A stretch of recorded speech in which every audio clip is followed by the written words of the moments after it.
It's a wild mashup of genres and themes. Drawing from the projects you've mentioned, here's a concept for a retro-futuristic horror comedy saga. Tack, don't around with zombies, and you won't find out. Tagline, the dead aren't the problem, the living are tripping through 12 dimensions. Setting, the year is 2099. Nobody knows exactly when the outbreak began. Some say it started with a government experiment called Operation Tap Out. Others blame the mysterious transmission known as LH3 World Signal. The artists insist it was the fault of the mafia of artists who accidentally painted a doorway into another dimension using psychoactive quantum pigments. The survivors simply call it the weirding. Reality has become unstable. Cities flicker between decades. One street looks like 1967 San Francisco.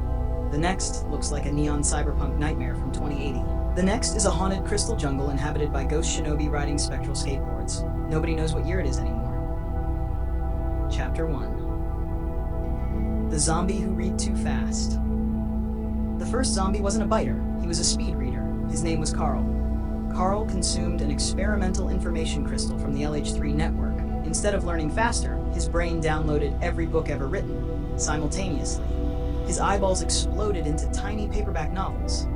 He stood up, looked directly into the camera, and said, open quote, I know kung fu, accounting, emotional intelligence, medieval plumbing, and 17 recipes for haunted lasagna. Close quote. Then he died. Then he got back up. Then he died again. Then he got back up again. Nobody knew whether he was undead or simply confused. The Crystal Ghosts. Meanwhile, deep inside the Crystal Ghost Sanctuary, spectral entities were holding a support group. The meeting agenda. 1. Stop possessing vending machines. 2. Stop teaching zombies interpretive dance. 3. Stop turning traffic cones into profits. The meeting immediately failed. A traffic cone achieved enlightenment. The girl with the missing shoe. Across the dimensional grid wandered a mysterious heroine. Nobody knew her name. Everyone knew her title. The girl with the missing shoe. She possessed one sneaker. The other shoe had become self-aware and now ruled a small zombie kingdom somewhere inside the internet. Her mission, find the missing shoe. Save reality. Avoid stepping on radioactive raccoons. Ghost Shinobi versus zombie accountants. Things became worse. Thousands of zombie accountants emerged from the ruins of Corporate Sector 9. They attacked survivors using cursed spreadsheets. Victims were forced to calculate taxes until their souls left their bodies. To combat this threat, the Ghost Shinobi appeared. Ancient warriors, masters of stealth, masters of dimensional travel, terrible at understanding modern technology. One accidentally challenged a microwave to a duel. The microwave won at Planet Weird News. Meanwhile, the only reliable source of information remained. Planet Weird News podcast hosted by Detective Ice, Crystal Ghost Larry, a talking mushroom named Steve, a sentient rubber chicken from another galaxy. Tonight's headline, open quote, zombie attempts to eat scientist. Scientist turns out to be 3 raccoons wearing a lab coat, close quote. The panel agreed. This was becoming a serious issue. Dissolving fear-based trauma. One strange discovery changed everything. Scientists discovered zombies became harmless whenever they confronted their deepest fears. One zombie feared butterflies. Another feared jazz flute solos. Another feared commitment. When exposed to these fears, the zombies immediately sat down and started discussing their feelings. Humanity called this trauma therapy warfare. The final warning. An ancient transmission echoed across every reality. It came from somewhere beyond time, beyond space, beyond common sense. The message simply said, open quote, don't around with zombies. You won't find out, close quote. And somewhere in the darkness, something laughed. Not a zombie, not a ghost, not a human. Something far stranger, something waiting beyond the next chapter. Something holding a single missing shoe. To be continued.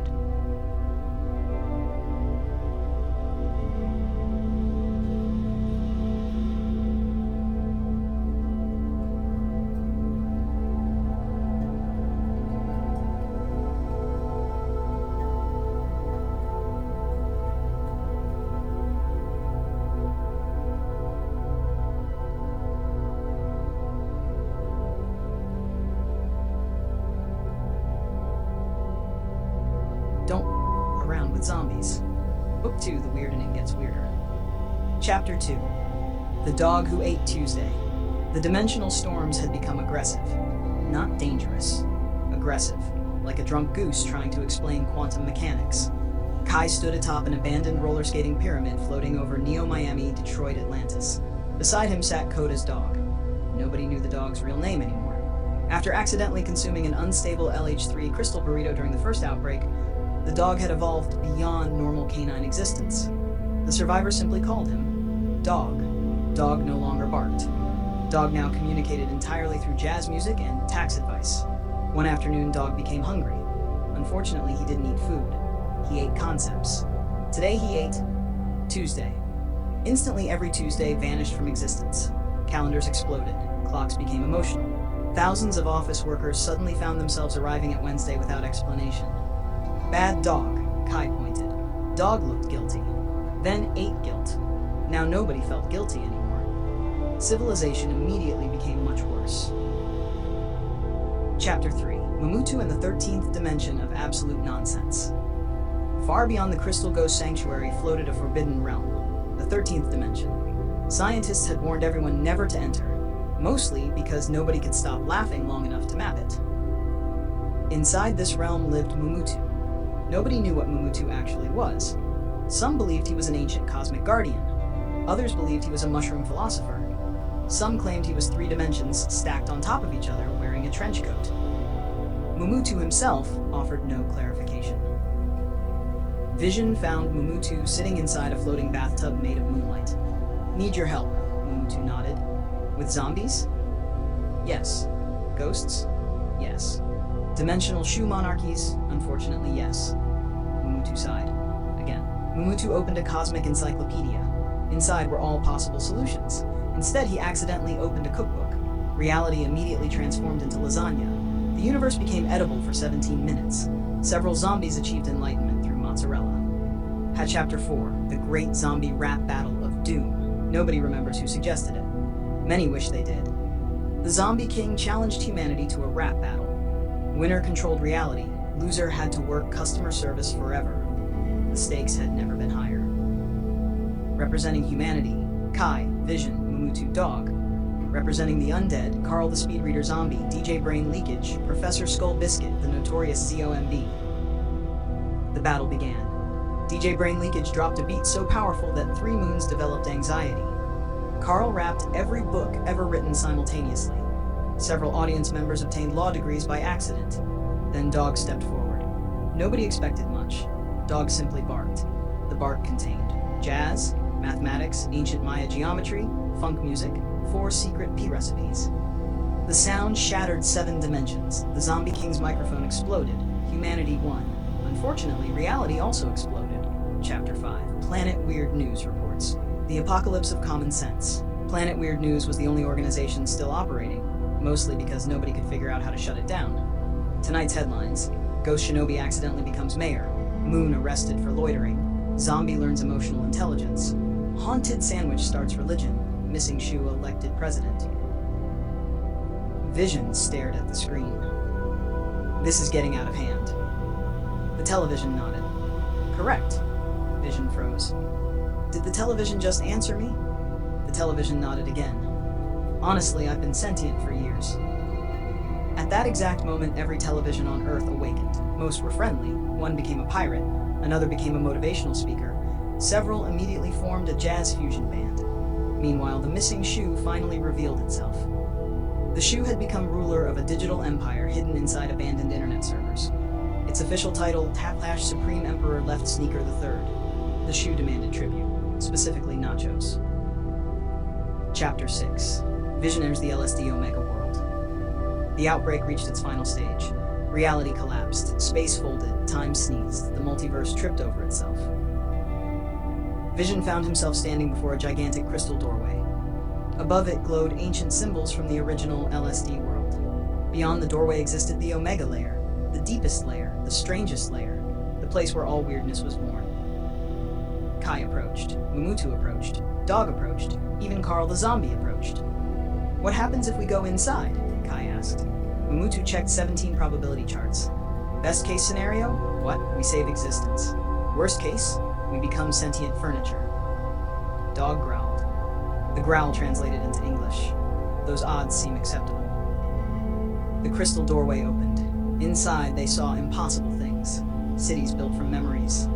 Rivers flowing upward through giant skull-shaped rainbows. Ghost shinobi surfing black holes. Entire civilizations made of mushrooms debating philosophy. The mafia of artists painting galaxies into existence.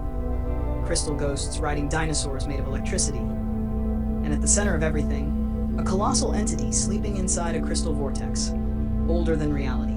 Older than the zombies. Older than the LSD worlds. Its eyes slowly opened. The creature spoke. Its voice echoed across infinity. Open quote, "Who has disturbed my nap?" Close quote. Dog stepped forward, without hesitation, without fear, without logic, and immediately ate the creature's alarm clock. The entity stared. Vision stared. Kai stared. Mumutu stared. Reality stared. The ancient being blinked. Then smiled. Then laughed. Then stood. And the multiverse shook, because everyone suddenly realized one terrifying fact: the zombies were never the real problem. Something much stranger had just awakened. To be continued in Don't F***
around with zombies. The Cosmic Alarm Clock War. Chapter 7. The thing that slept before reality. The giant crystal being stretched. Galaxies popped like bubble wrap. Several dimensions accidentally folded into paper airplanes. Dog coughed. A small constellation came out. Nobody asked questions anymore. Questions had become dangerous. The colossal entity looked down at Kai, Vision, Mumutu, Dog, Carl the speed reader zombie, and the girl with the missing shoe. Its eyes contained entire universes. Its beard appeared to be made entirely from abandoned VHS tapes. Its name was impossible to pronounce. Every time someone tried, a toaster achieved consciousness, so everyone called him Hash Grandpa Maybe. Who woke me? Dog raised a paw. You ate my alarm clock, Dog barked. Translation, open quote, in my defense it looked delicious, close quote. Grandpa Maybe nodded. Fair. Then the sky exploded. Not violently, professionally. As if it had scheduled the explosion 6 months in advance. Chapter 8. Attack of the corporate necrozombies. From beyond the Omega layer came a fleet. Not spaceships, not warships. Corporate ships, thousands of floating skyscrapers powered by bureaucracy. Their leader appeared on every screen, every mirror, every spoon, every puddle. His name CEO Zombotron 9000, former zombie. Current businessman, part-time supervillain. He wore a suit made entirely from expired coupons. His tie was alive. Nobody trusted the tie. CEO Zombotron laughed. Open quote, "At last, reality shall be monetized." Close quote. The universe groaned. Even evil has standards. His army descended. Millions of corporate necro-zombies. Undead accountants, undead lawyers, undead marketing specialists, undead middle managers. One zombie walked up to Kai. "Have you considered upgrading to our premium apocalypse package?" Kai punched him into another timeline. Chapter 9. The Mafia of Artists declares war. The Mafia of Artists had been silent, watching, waiting, painting. Now they emerged. Across the multiverse, thousands of artist warriors appeared. Painters, animators, comic creators, musicians, sculptors, tattoo mystics, graffiti shamans. Their leader stepped forward, a mysterious figure known only as the Curator. The Curator carried the brush of worlds. One stroke could create mountains. Another could create dragons. A third accidentally created a sarcastic penguin named Kevin. Kevin immediately became a problem. Enough.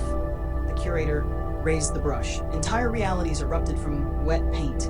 Neon samurai dinosaurs, crystal ghost whales, cyberpunk jaguars, Afro-Mayan sky warriors, ghost shinobi armies.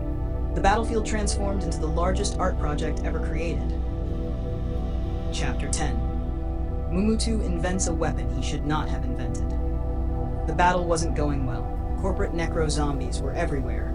Reality was glitching. Grandpa maybe was wrestling a black hole. Dog was trying to eat inflation. Mumutu disappeared into a laboratory. Nobody stopped him. This was a mistake. 3 days later, he emerged, covered in glitter, smoking slightly, holding a glowing pineapple. Vision stared. What's that? Mumutu smiled, the kind of smile that makes scientists nervous. This, he raised the pineapple, is the quantum nonsense accelerator. Kai frowned. What does it do? Mumutu checked notes. Technically, yes, it weaponizes absurdity. Explain. I cannot. The pineapple activated. Instantly, gravity became optional. Shadows started breakdancing. Several zombies turned into motivational speakers. A skyscraper became a duck. Tuesday came back and demanded compensation. Reality screamed. Vision and the Library of Lost Dreams. While chaos consumed existence, Vision found himself pulled into another realm. A place hidden beneath all realities. A place older than memory. The Library of Lost Dreams. Infinite shelves stretched forever. Books glowed, whispered, moved. Some appeared to be reading humans. Vision approached an ancient volume. The cover read, "The complete history of everything weird." He opened it. Inside, he found the truth. The zombies, the ghost shinobi, the crystal worlds, the missing shoe, Operation Tap Out, LH3, Planet Weird News, the mafia of artists, Grandpa Maybe, Dog. Everything. Connected. Every strange event was merely a symptom, a side effect, a ripple. Something deeper was approaching. Something known only as the final punchline, the end of all stories, the joke that ends reality itself. Vision closed the book. Oh. The librarian looked up. The librarian was somehow 3 raccoons, a ghost, and a cactus. You saw it, didn't you? Vision nodded. Yep. How bad? Vision thought carefully, then answered. Worse than zombie accountants. The librarian gasped. Dear God. And far beyond reality, beyond the Omega layer, beyond time, beyond logic, something enormous began laughing. The sound echoed through every dimension, through every dream, through every story, through every zombie. Dog looked up at the sky. For the first time all day, Dog looked concerned. And that scared everyone. To be continued. Don't around with zombies. The final punch.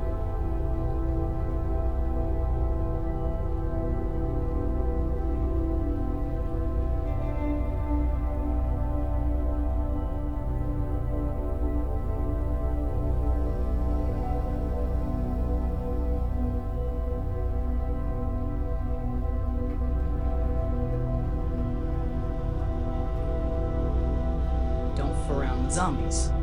The final punchline apocalypse. Chapter 12. The laugh heard across everything. The laughter spread, not through air, not through space, not through time, through possibility. Everywhere the laughter touched, weird things happened. A zombie tried to eat a mailbox. The mailbox ate him first. A ghost attempted to possess a refrigerator. The refrigerator had already been possessed by a jazz musician from 1977. A cybernetic llama became Chief Justice of the Moon. Nobody objected.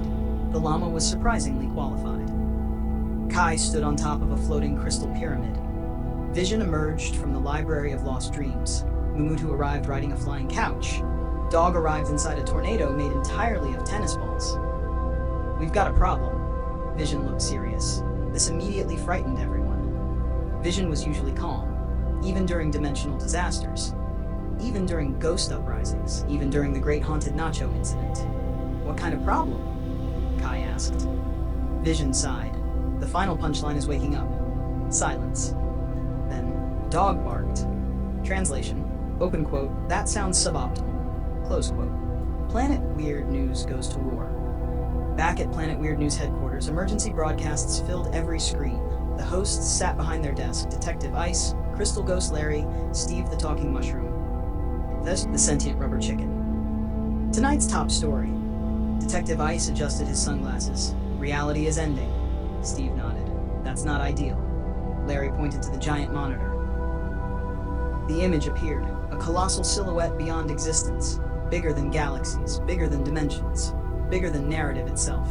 The final punchline. Nobody knew what it looked like. Every observer saw something different. One zombie saw a giant brain. One artist saw an unfinished sketch. One ghost saw a forgotten memory. Dog reportedly saw a giant cheeseburger. Experts remain divided.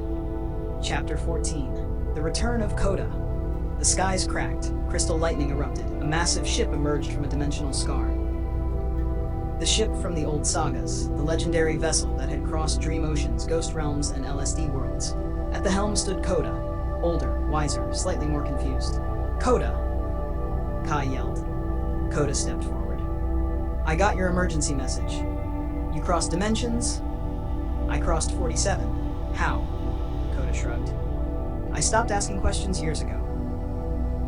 Dog immediately tackled Coda. The reunion was emotional, mostly because Dog had accidentally absorbed the concept of emotional restraint 3 timelines ago. Several zombies cried. Chapter 15. The Army of Things That Should Not Exist. The final punchline continued awakening. Reality developed symptoms. Thousands of impossible beings appeared.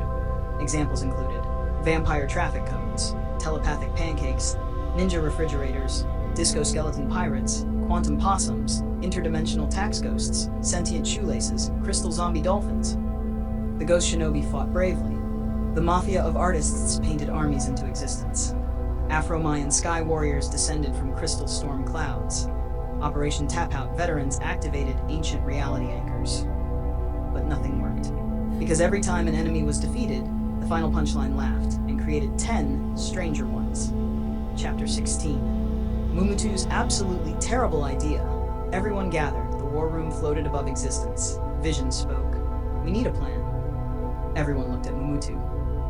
Mumutu smiled. That was usually bad. I have an idea. Everyone groaned. Last time your idea turned gravity into jazz. It was experimental. 7 dimensions became saxophones.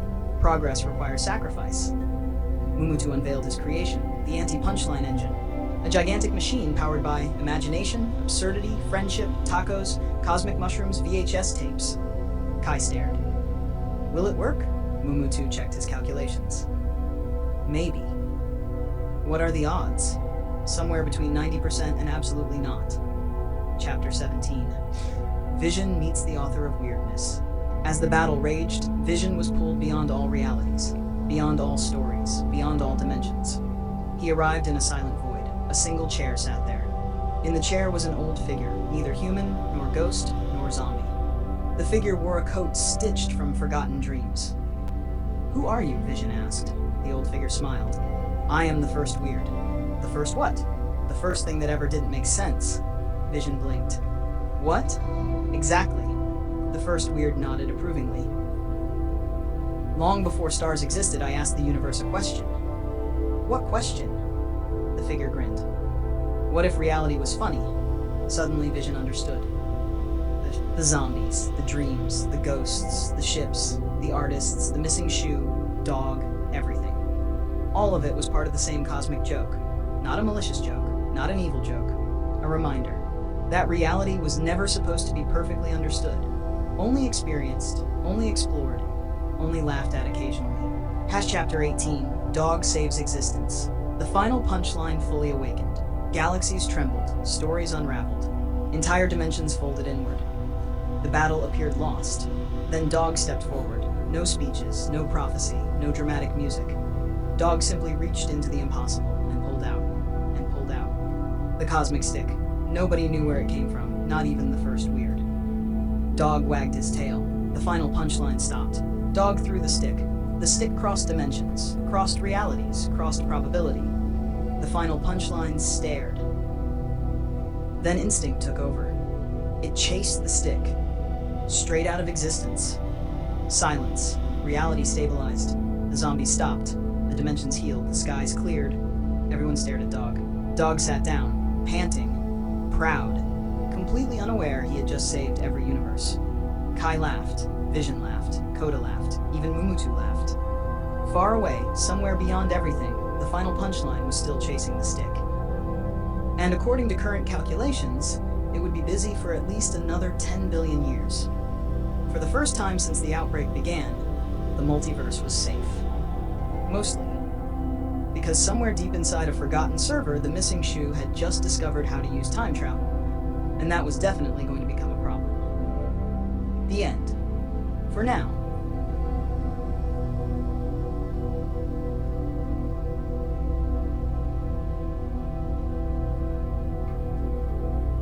Don't f around with zombies. Book 4, The Missing Shoe Strikes Back. The worst possible discovery. The missing shoe sat alone in the digital kingdom. 1 million holographic screens floated around him. The Supreme Emperor Left Sneaker 3 adjusted his tiny pixelated crown. He had recently discovered 1. Time travel, 2. Quantum reality editing, 3. An unlimited nacho generator. No civilization should possess all 3. The shoe pressed a button. Nothing happened. Then everything happened. Across the multiverse, yesterday arrived before Monday. Tomorrow became illegal. 3 Thursdays appeared simultaneously. Several zombies became their own grandparents. A crystal ghost accidentally haunted itself. The timeline immediately filed a complaint. Chapter 19. Dog versus time itself. Dog was sleeping, a perfectly normal nap. Then dog woke up. Then dog woke up again. Then dog woke up yesterday. Then dog woke up in 1987. Then dog woke up inside a disco. Dog looked around. A zombie wearing roller skates pointed at him. "You're early." Dog barked. Translation open quote for what? Close quote. The zombie checked a calendar. The apocalypse. Dog blinked. The apocalypse hadn't happened yet. Dog sighed. Time travel was becoming annoying. Chapter 20. Vision and the VHS dimension. Vision followed a temporal fracture. The crack led into a forgotten reality, a place known only in rumor. The VHS dimension. Everything looked like an old videotape. Everything. Trees had tracking errors, clouds glitched, birds occasionally rewound. Vision walked through static. A voice emerged from the noise. "Welcome back." A figure stepped forward. It was Detective Ice, sort of. Not exactly. This version had become fused with old broadcasts, weird news reports, and abandoned television signals. His eyes contained static. His jacket contained entire weather forecasts. "We've got trouble." "When don't we?" Vision replied. Detective Ice nodded. "Fair." Chapter 21. The Rise of the Zombie Speed Readers 2.0. Far away, Carl the Speed Reader zombie had evolved. Again. This was unfortunate. Carl discovered a hidden archive. A library containing every book that had never been written. Carl consumed all of them. Instantly his brain expanded. Now he possessed knowledge from future histories, alternate dimensions, unwritten comic books, imaginary cookbooks, lost civilizations, books that actively hated being read. Carl ascended. His skull became a floating library. His thoughts became visible. Entire chapters floated around him. One chapter punched a ghost. Another chapter became mayor. Nobody knew why. Chapter 22. The Mafia of Artists paints a war. The curator gathered the Mafia of Artists. Every creator across reality answered. Comic makers, animators, musicians, dream architects, glyph painters, crystal sculptors, Afro-Mayan sky artists, ghost graffiti shamans. The curator raised the brush of worlds.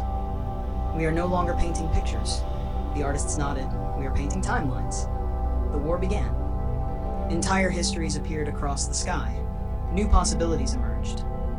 One painting created an army of crystal jaguars. Another created giant cyberpunk hummingbirds. A third accidentally created Kevin the sarcastic penguin again. "Miss me?" Kevin asked. "No," everyone replied. Mumutu invents the absolutely not machine. Mumutu disappeared. Again. This frightened everyone. 3 weeks later, he returned, dragging a machine the size of a mountain. Kai looked nervous. "What does it do?" Mumutu smiled. "It's called the absolutely not machine." Vision closed his eyes. "Explain." "It prevents impossible things." "That sounds useful." "It also occasionally causes impossible things." "How often?" Mumutu checked notes. "Constantly." The machine activated. Immediately, several zombies became philosophers. A planet learned karate. Gravity developed opinions. The moon opened a bakery. 5 Dimensions became reggae albums. The machine was deemed a partial success. Chapter 24. The return of the LSD Omega Ocean. Then the sky opened. Not cracked, not shattered, opened. Beyond it stretched an infinite ocean. The original LSD Ocean. The deepest layer from the earliest sagas. A place where dreams became geography, thoughts became weather, memories became islands. Something moved beneath the water. Something ancient. Older than Grandpa maybe. Older than the first weird. Older than stories. The ocean itself spoke. Its voice sounded like 1,000 forgotten songs. Kai. Koda. Mumutu. Dog. Everyone froze. The ocean knew their names. You have reached the final horizon. Vision stepped forward. What lies beyond it? The ocean became silent. Even the waves seemed nervous. Finally it answered. The place where stories come from. Far beyond the horizon, something colossal shifted. Not evil, not good, not zombie, not ghost. A storyteller, a dream maker, a reality builder. And slowly, very slowly, it began turning toward them. Dog stared. For the second time in history, Dog looked worried. And everyone knew exactly what that meant to be continued. Don't f around with zombies. The storyteller beyond the horizon.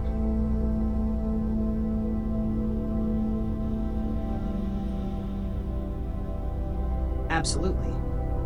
The aesthetic and story architecture from Gnarly's Theater, Dog Coda's Protocol, Kai, Vizian, Mumu2, Jacob, Tash, Rick, the Vet, Billy the Goat, and the entire psychedelic zombie ghost kung fu punk rock apocalypse can be integrated directly into the existing Don't F Around with Zombies universe without changing any existing chapters. The cleanest transition is where it fits. Insert the Gnarly's Theater incident as a hidden branch of the timeline that occurs during the period between Chapter 18, Dog Saves Existence, and Chapter 19, Dog vs. Time Itself, Story Explanation. When Dog throws the cosmic stick and the final punchline chases it beyond reality, the multiverse stabilizes. Mostly. But fragments of weirdness break off. These fragments become known as weird shards. One of those shards crashes into Gnarly's Theater, Golden, Colorado 13th and Washington. The result? The Gnarly's Theater incident. The ghosts, the cat's zombies, the glowing goat, the Dog Coda's Protocol, the basement of 1983, all of it. New transition chapter. Chapter 18.5, the weird shard that hit Colorado. Reality healed, mostly. But weirdness never leaves quietly. When Dog threw the cosmic stick beyond existence, tiny fragments broke away. Little pieces of impossible. Little pieces of the LSD oceans. Little pieces of Operation Tap Out. Little pieces of Crystal Ghost Sanctuary. Little pieces of Planet Weird News. Little pieces of every strange thing that had ever happened. One fragment fell from the sky. Not into New York, not into Tokyo, not into Mars. Into a theater in Golden, Colorado. The fragment crashed through reality, straight through the roof of Gnarly's Theater, straight into the basement, straight into a forgotten VHS shelf. The shelf contained 1 cursed copy of Cats, 2 haunted glow sticks, a VHS recorder possessed by a disco ghost, 17 pounds of ectoplasm, 1 left combat boot. The universe immediately regretted this combination. The result became known as the Gnarly's Incident. And somewhere far away, Dog suddenly sneezed. Every cosmic being in existence froze. Grandpa maybe looked up. The first weird looked up. Vision looked up. Kai looked up. Mumu2 looked up. The missing shoe looked up. Because everybody knew what dog sneezing meant. Somebody had just activated a Dog Coda's event. And Dog Coda's events were never small. Aesthetic merge. From this point forward, all later books inherit both styles simultaneously.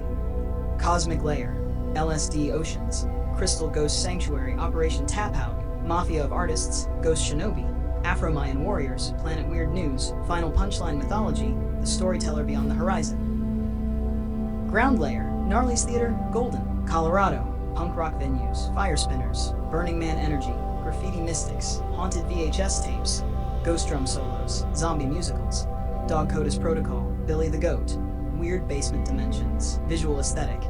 Imagine 1970 psychedelic poster art, 1980s VHS Shore covers, 1990s comic book anti-heroes, cyberpunk neon cities, haunted theaters, punk rock, graffiti, Crystal Ghost Dimensions glow stick, pentagrams, synthwave sunsets, fog-filled alleys, cosmic mushrooms, old blockbuster, stores floating through space, zombie Broadway casts fighting ghost shinobi, dog running between realities carrying the cosmic stick.